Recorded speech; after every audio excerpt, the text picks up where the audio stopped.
Bonjour les amis, nouvelle vidéo aujourd'hui pour parler du procès américain. Vous savez, Colin Owens, Brigitte Macron, Emmanuel Macron vont se retrouver aux États-Unis dans un procès qui va faire du bruit. C'est Florent Philippot qui va nous en parler. Mais juste avant, n'oubliez pas de vous abonner, le pouce, le commentaire, le partage, le boost de la vidéo.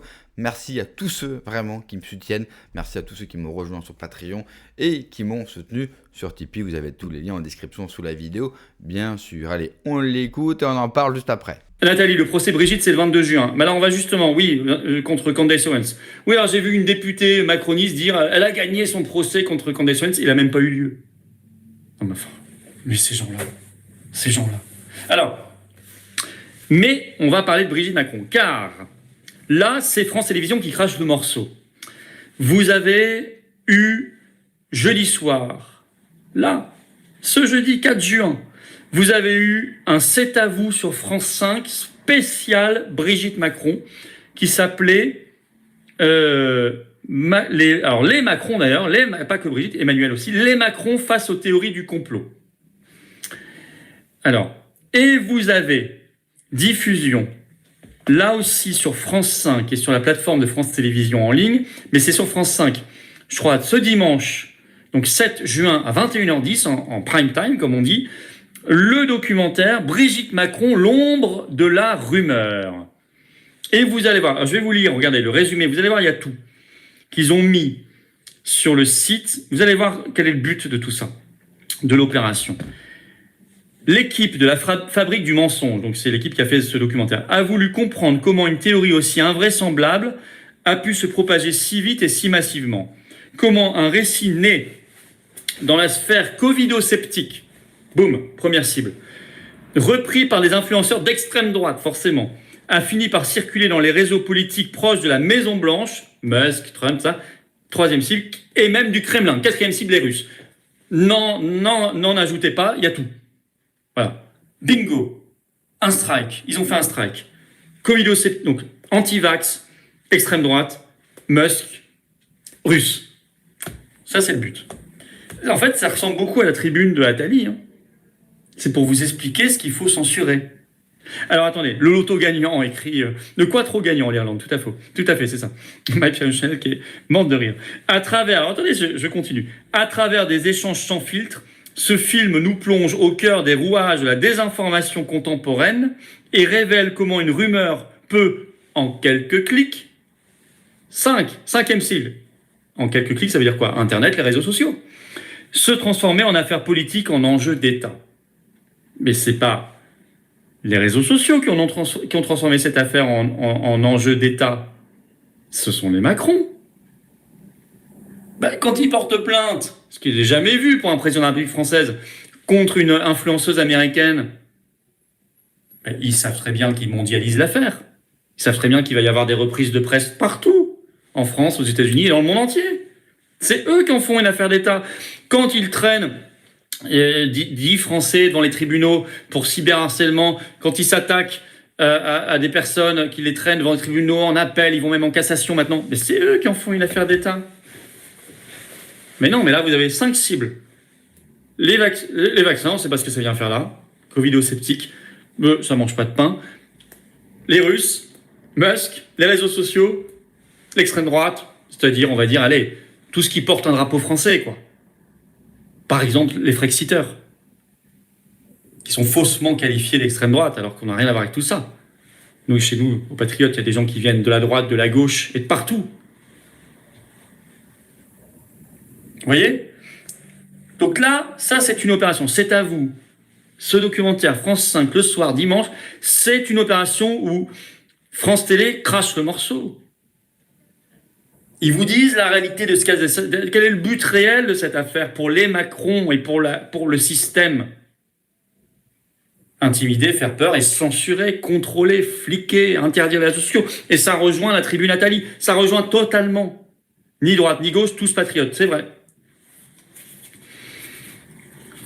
Et d'ailleurs, il y a des gens aussi comme moi qui jamais une seconde dans leur vie se sont considérés de droite ou de gauche. C'est vrai que cette accusation du clan Macron qui consiste à accuser les réseaux sociaux, les vilains complotistes, c'est-à-dire vous. Moi, je ne suis pas complotiste, comme vous le savez. J'en ai une sainte horreur de faire grossir et d'avoir créé l'affaire Brigitte Macron, alors que c'est eux les premiers qui la médiatisent. Enfin, vous vous rendez compte que France 5, que dans C'est à vous, vous avez eu non seulement une émission spéciale, mais un documentaire spécialement sur le sujet.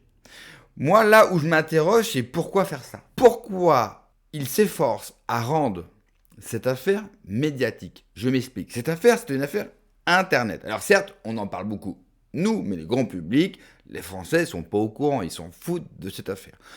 En la rendant publique, eh bien, vous la rendez de surcroît accessible au grand public et au grand nombre et aux Français. Donc, pourquoi faire ça? Alors, il y a deux possibilités. Soit ils font sur l'affaire Brigitte Macron pour pouvoir instaurer une censure. Regardez ce que l'on fait à la femme du président, patati, patata. Regardez la dangerosité des réseaux sociaux. C'est une possibilité, mais ça me paraît quand même grossier. Mais avec eux, ne soyons étonnés, bien sûr, de rien. Les cons, ça ose tout, et c'est justement à ça qu'on les reconnaît. Deuxième hypothèse, eh bien, on ne sait pas. Et c'est ça qui m'inquiète le plus. Parce qu'avec Macron, on ne sait jamais. Avec Emmanuel Macron, depuis 10 ans, on lui court après. C'est toujours quand il met quelque chose en place que c'est trop tard. Alors certes, on commente, on réagit, on cherche des solutions, on alerte au maximum. Oui, c'est vrai, et c'est bien, et évidemment qu'il faut le faire. Mais on court toujours derrière lui. Macron nous a prouvé une chose. Depuis le début, il a toujours 1 ou 2 tours d'avance sur nous. Et on n'arrive, nous, jamais à le surprendre et à devancer ses plans. Alors oui, quelquefois, on les devine et on voit bien quel chemin ils veulent emprunter. C'est vrai. Mais on ne sait pas la manière, on ne sait pas quand et quelles seront, bien sûr, les conséquences de ce chemin. Et c'est ça, moi, qui m'angoisse le plus. Pourquoi en faire des tonnes avec cette affaire? Pourquoi aller jusqu'aux États-Unis? Pourquoi avoir porté plainte contre Candace Owens? Surtout qu'aux États-Unis, au vu du premier amendement, sa liberté d'expression, elle est garantie. Femme de président ou non, sa liberté d'expression est garantie. C'est une citoyenne américaine qui fait des vidéos sur YouTube aux États-Unis. Donc là encore, je ne comprends pas. Hormis, bien sûr, cette fameuse médiatisation. Alors, troisième hypothèse, mais qui me paraît pour le coup totalement farfelue, bien plus que l'affaire Brigitte Macron, qui n'est pas farfelue, qui est une véritable affaire. Ils aiment tellement passer dans les médias, ils aiment tellement cette médiatisation qu'ils sont prêts à tout. Là, ça me paraît quand même totalement ouf. Parce que cette affaire, sincèrement, elle fragilise le pouvoir. Et puis, on l'a vu, plus l'affaire dure, plus nous avons des éléments, plus des gens parlent, plus des gens enquêtent, plus vous avez des plaintes. Vous avez ces 22 plaignants qui ont déposé chacun 8 000 € dans l'affaire Brigitte Macron et qui mènent ce combat en justice en France. Donc moi, j'ai du mal à comprendre cette stratégie de défense car elle est catastrophique. Mais ça, évidemment, c'est notre regard à nous sensé et logique. Problème, nous faisons face à des gens qui ne sont pas logiques. Enfin, qui ne suivent pas la même logique que nous. Eux, ils ont bien une logique, ils ont bien un plan. Et ce plan, vous le savez, il est diabolique. Il est satanique. Il faut le dire, il faut le répéter. Comme je le dis souvent, nous sommes dans un combat avant tout spirituel.